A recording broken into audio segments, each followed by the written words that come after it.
Had a great keynote to close the day. Nobody ever wants the last slot of the day, especially when he or she's the only person between you and the bar. So we had to give it to a pro. We had to give it to somebody that spent his life telling stories. Krishna's going to come in. He's Wiedecat on Vice Media. He's a storyteller. He understands the whole concept of how to engage the head, heart, and hands of audiences. Ladies and gentlemen, please give it to Krishna Andavolu.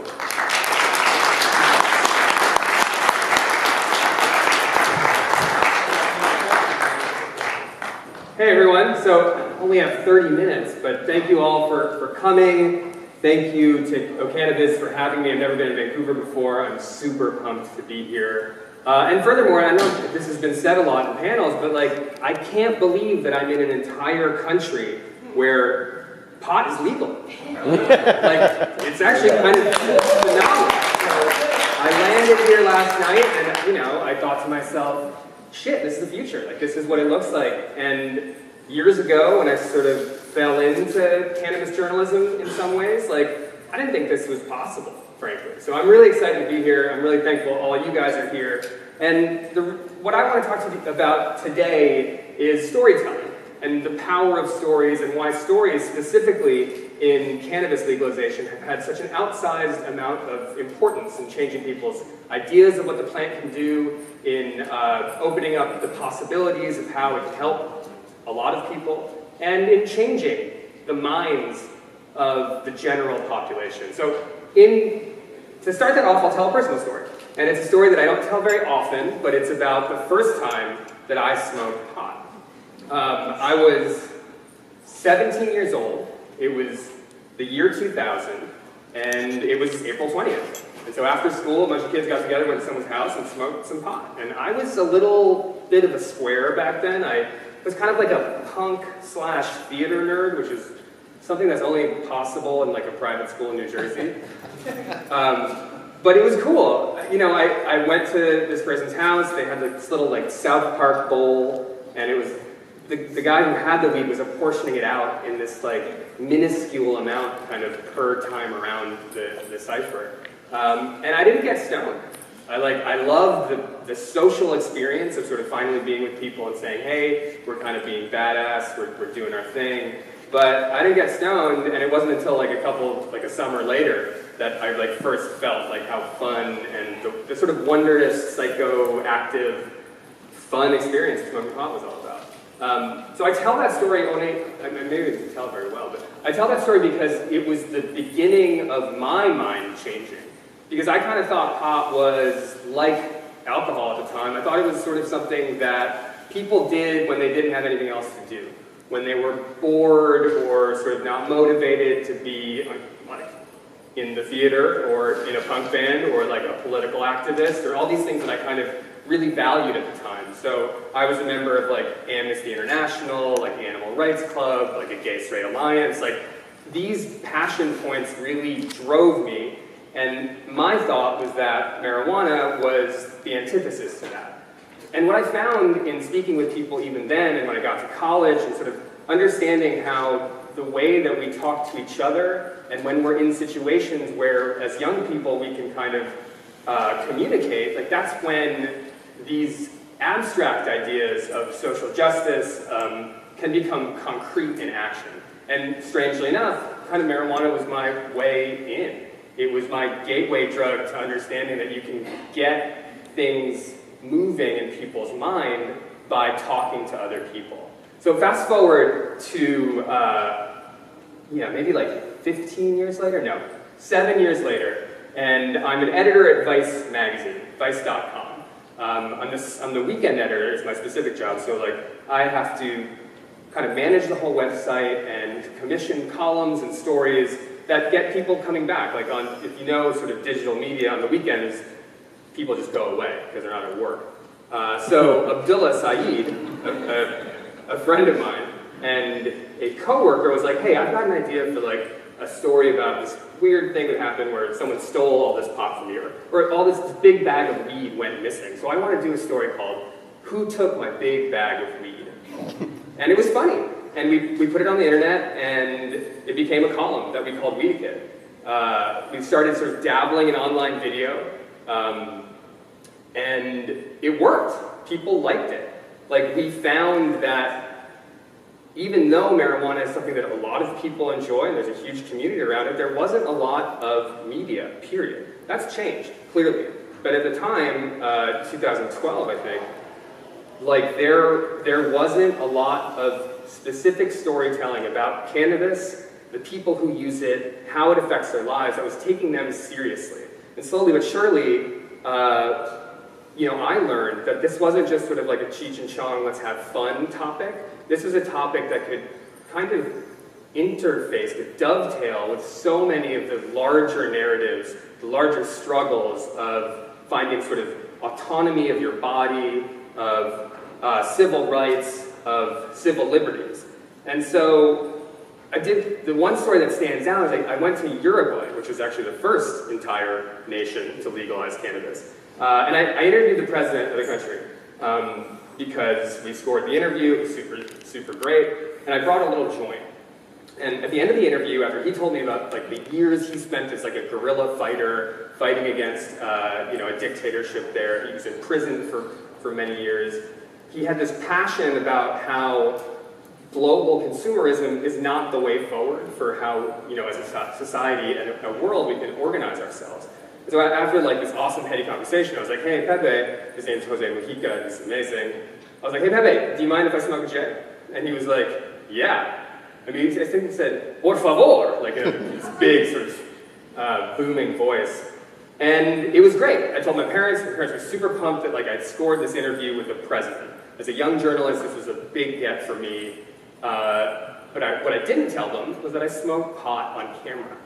And this was like kind of a big thing for me at the time, because not only, my parents are Indian, they grew up in India, they immigrated to the United States in the late 70s, and they're professionals. They're very focused on studies, success, and a kind of cleanliness almost about how one should live their lives. And marijuana was like not part of that at all. Which, ironic in some senses, because they're devout Hindus and sort of like ganja as it relates to Hinduism is certainly something that exists. But I hid from them the fact that I smoked pot on TV. So, a couple weeks later, we've edited the thing, it's about to come out on the internet. There's going to be this huge sort of like social media push, we're really excited about it. And then I realized, like, I gotta tell them. I have to like tell them that I'm smoking pot on camera. So I like went outside, it was kind of pretty cold outside, and I called on my cell phone, and I was like, hey mom, so remember that time that I went to Uruguay? That piece is coming out tomorrow, and I need to tell you something. I need to tell you that I smoked pot on camera. And when I say that they were devastated, like, it's an understatement. It was like proof positive that I had wasted my education that they paid for. Like 4 years I did at like a fancy liberal arts college. And then I was just fucking around in Brooklyn as like in my 20s. And they thought that specifically that I had ruined my career in journalism. They were wrong. Because we made that piece, it came out, you know, my parents and I sort of, we talked of course, but there was always this sort of frigidity about like, what are you doing with your life and how can this value your upbringing? So then, a couple years later, we were launching Viceland, which is a TV network, used to be in Canada on Rogers. It's everywhere in the United States and like 7, 8 other countries around the world.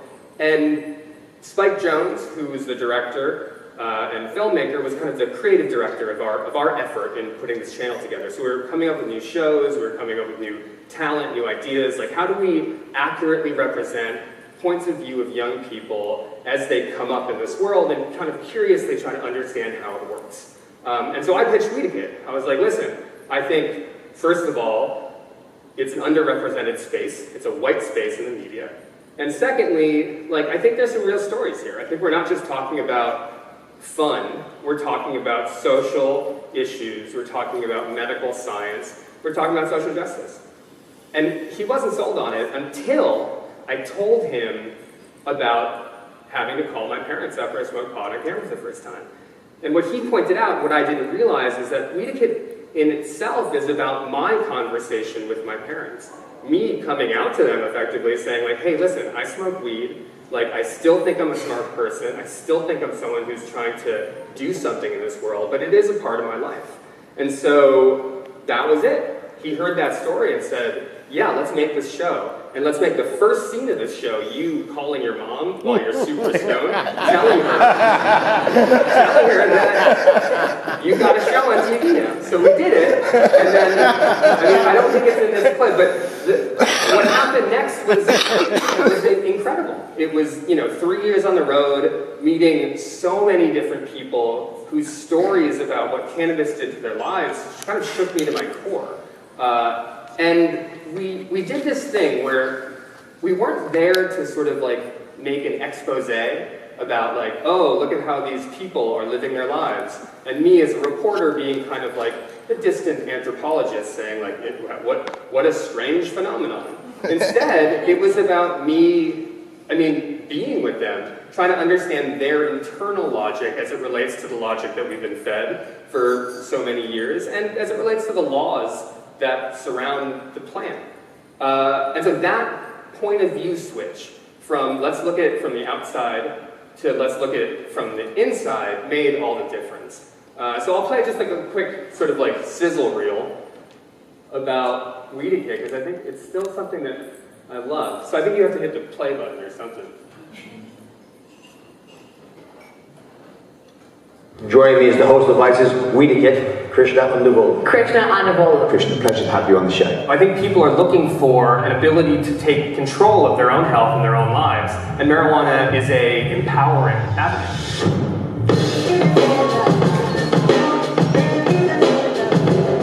They've been trying to stamp out cannabis growers for the last 50 years in this country, and they can't.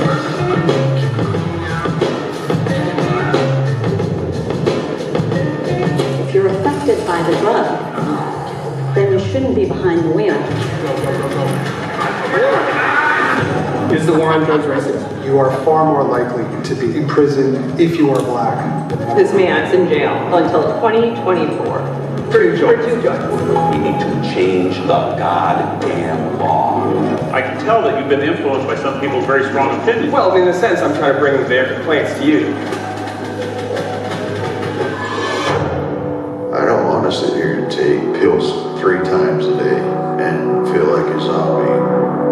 I'd like to say I'm living proof that it actually helps people. Cannabis saved his life. It saved all of our lives.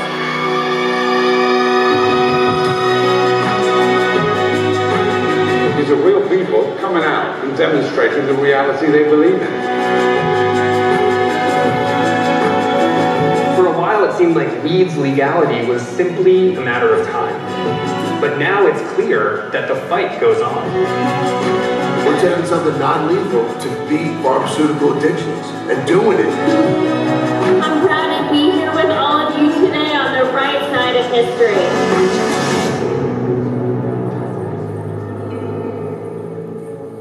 It's been a few years since it still kind of gives me feeling.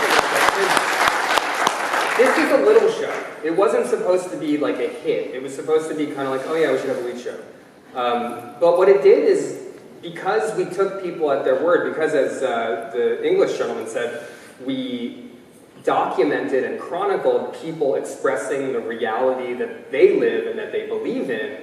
That was something that, had been done in some senses, and there's been some great work, but it hadn't been done on a sustained level over the course of 3 seasons. And we were able to cover so many sort of different ways, people live. And so, as I was saying, it was sort of like, these were emotional explorations, not exposés. You're living with the people. You're using film, which, by the way, is an immensely empathetic medium. It is very pliable. There's so many tools at your disposal as a storyteller to get the viewer inside the life of the person that you're following.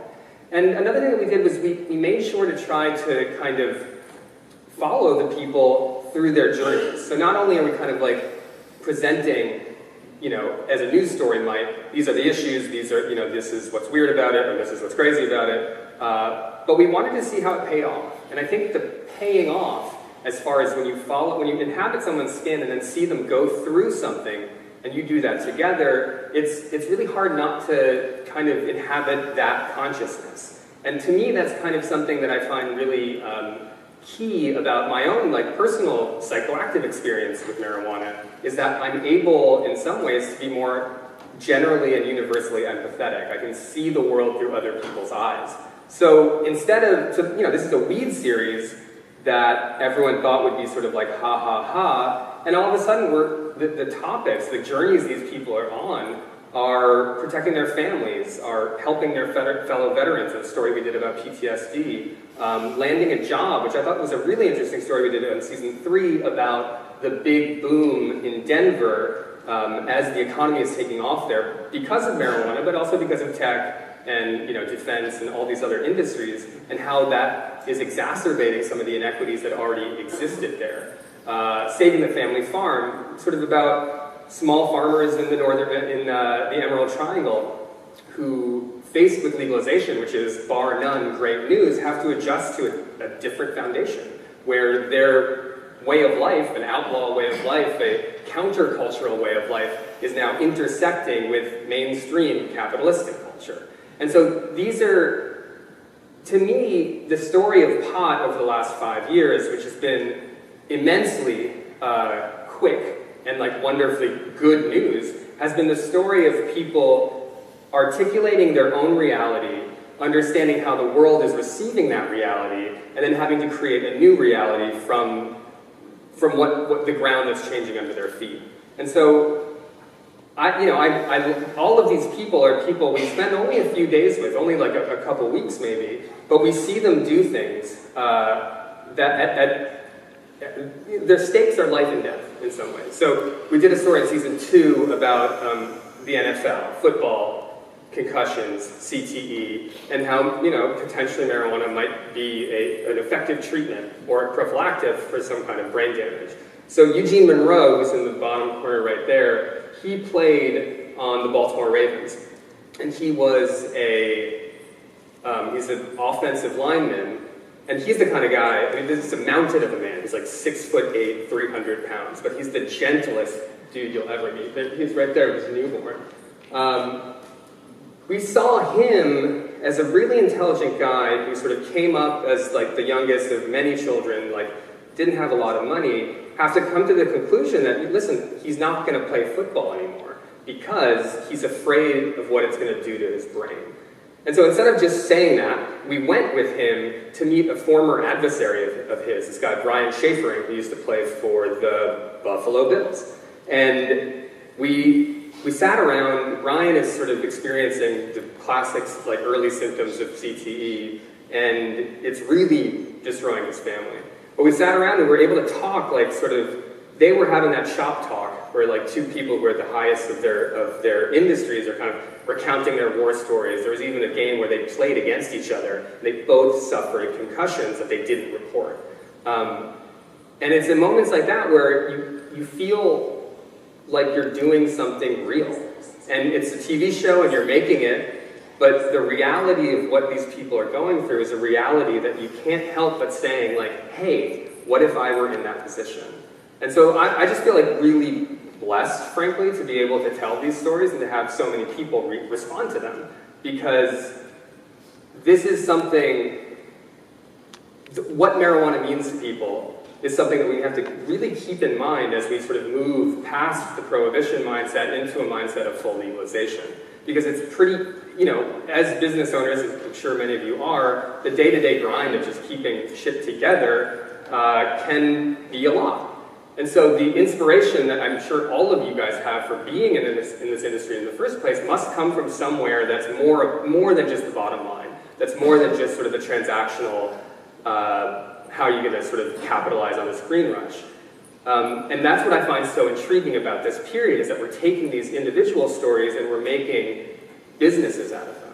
And these businesses are interacting with other businesses, and they're combining, and people are going to make generational wealth.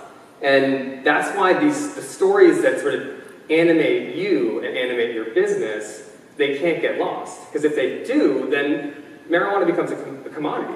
The cannabis commodity market becomes something that is just like lettuce or something that it doesn't mean what it means, because cannabis is a culture, and I think that culture isn't a monolithic culture, but it's one that says, I'm not going to necessarily believe the accepted wisdom that you're going to tell me.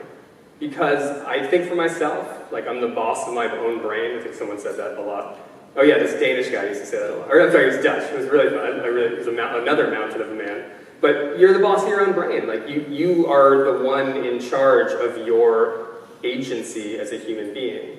And that's something that I think, I'll try to weave that in a little bit more. It's a new thought, but we'll see how it goes.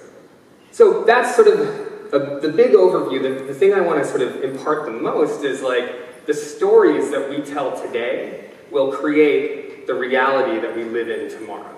And that happened with cannabis. Like the activist movement came from people saying, this is the reality we live in, and these are the stories that we're going to tell. And finally, lawmakers started to listen.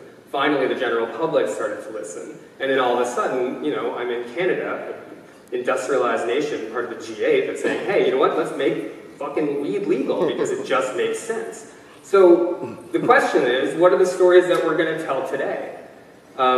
Is that story the story of innovative business practices? Is it the story of hiring the best people? Is it the story of sort of finally a plant unleashed and being able to be studied on a molecular level to understand its various benefits?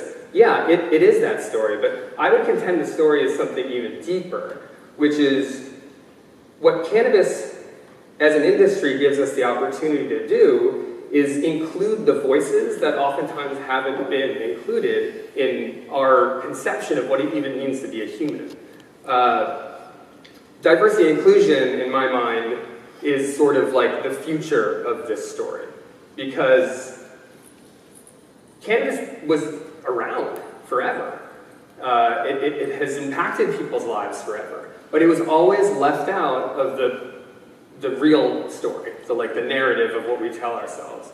And so now that pot's legal, we have this opportunity to build businesses, to build institutions, to build community that says, no, like the stories of those who are left behind can be our stories now as well.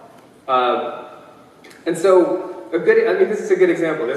One of the awesome things about having a TV show that you star in is that you have all these amazing pictures of yourself doing incredible things that you can just put text next to and it becomes a really good dad. But in this story here, we were in Colombia, which incidentally, like the first weed story I ever did on camera was also in Colombia.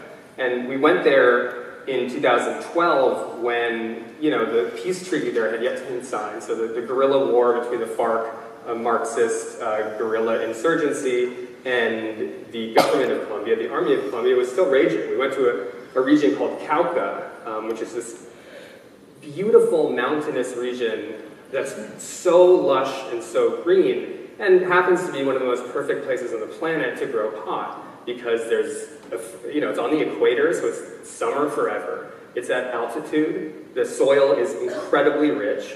And so for generations, there have been farmers who have been working at a artisanal level, growing weed, partly because they couldn't grow other crops that were legal, in addition to coca, and they were subject to the organized crime of the way that this guerrilla group used to function. But while we were there for the first time to find these very specific strains, land-raised strains of pot that hadn't been touched for generations and had sort of grown hardy on their own and had qualities and flavors and potential effects that weren't necessarily integrated into the pot that was grown here or grown in California. So we were there for this very specific reason, but in doing so, we saw the grand scope of history that these farmers had sort of lived through. So then last year, we went back because Colombia legalized medical marijuana. And their legalization, combined with Canada's legalization, proposed this idea that what we were seeing was the potential of the beginnings of a worldwide supply chain of legal marijuana. Colombia is where a lot of the pot in the 70s came from, sort of like shipped up through the Caribbean. And while we were there the second time around, the great opportunity of legalization, the indigenous people in those mountains, the farmers in those mountains all said to themselves, like, amazing. We have access now to this growing, gigantic industry, and we can be the ones that farm this plant, that heal these people, that make this medicine. But what was in danger was that the government of Colombia wasn't necessarily going to give them licenses. Because for good reasons of security and making sure that the supply chain didn't get sort of overrun with black market pot, they were only giving licenses to big companies who were able to satisfy some large capital requests and had the kind of connections from a business level that could prove compliance, that could prove security that the government was mandating. And so there was a Canadian company called Farmacielo. They formed a subdivision in Colombia, also called Farmacielo. And they had really good motives. Their motives were, we're going to get a bunch of farmers from Cauca, we're going to start a farm there and have them do the farming. And a lot of people were like, yeah, we're tired of war, we want to be part of this industry. But then there were some holdouts. There were some farmers who said, listen, we want to farm our own land. We want to be the ones who own the profits, not just paid as like wage earners. Because they'd seen over the course of the 20th century so many of the resource extraction type capitalistic projects where the global north comes down, extracts resources up, and then doesn't pay at what they were hoping for. So that microcosm, and we're with the police, because the police were like, oh yeah, we're going to go raid the mountains of Cauca, and we will eradicate all of the pot that's there that isn't licensed by the government. So it's a conundrum. It's a moment of this great opportunity where, yeah, it's legal now, but is it going to be accessible to the people who held it and nurtured it and were its forebearers prior to legalization? And it's an extreme example, and it's one, actually, I think the future of cultivation of marijuana might be, it is grown in places where it's a lot easier to grow it, and then shipped to places as, either as an oil or a flower or otherwise, where there's a lot of people to consume it. But these moments, this time is a crucible where the patterns, the way that this business is run worldwide will be established. And that's my kind of thesis on why this is an important time, this post-legalization period, and why these stories still matter. Because if we tell stories that say like, hey, it's the big business of pot, it's a mergers and acquisitions windfall, it's going to be so amazing to see all these companies go public. And don't get me wrong, I want to tell that story too, and I think that is actually the story of marijuana at the moment.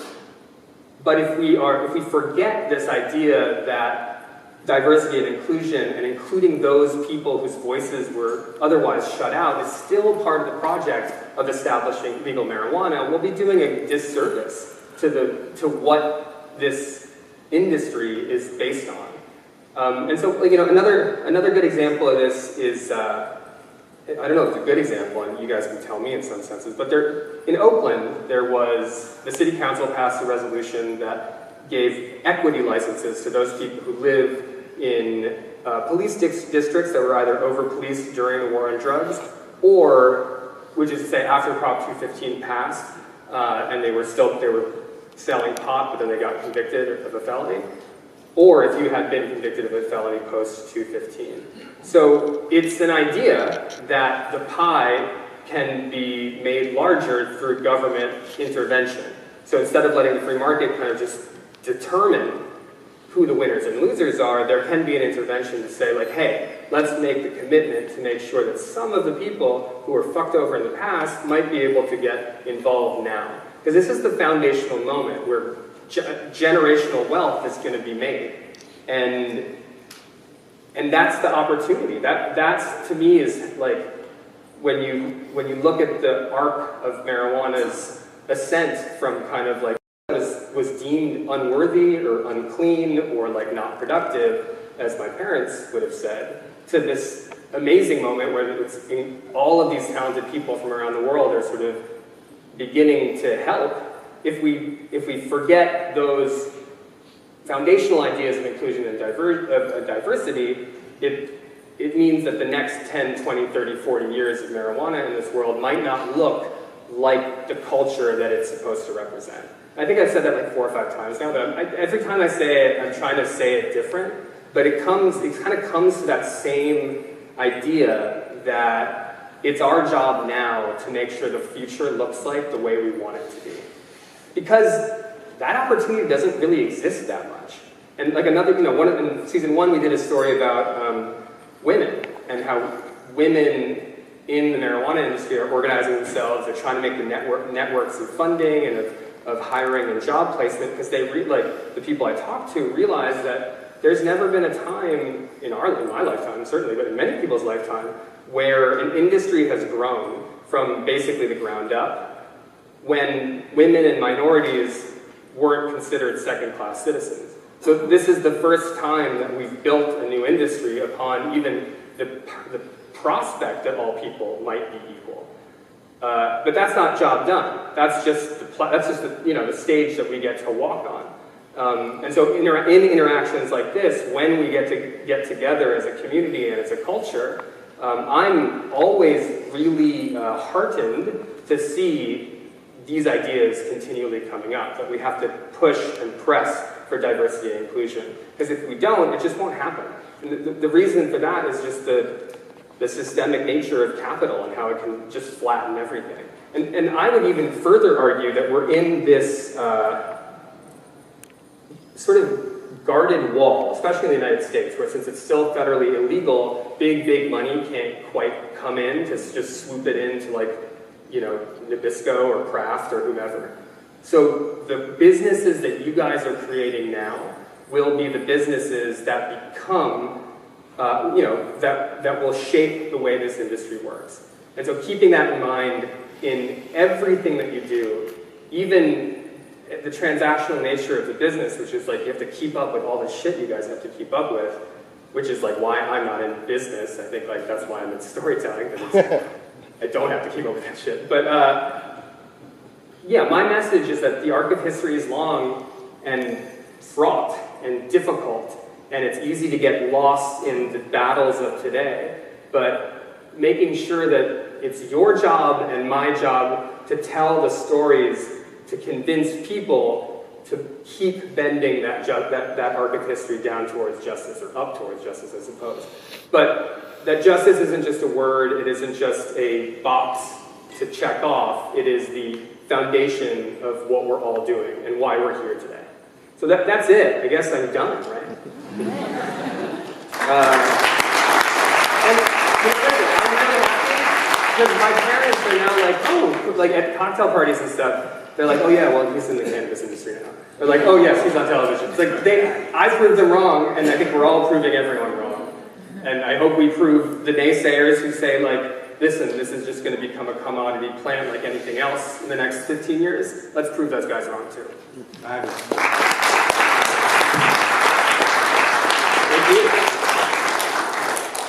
Oh, and there's cocktails now, right? Yeah. So please join me. After, may I finish the conference? I just want to say,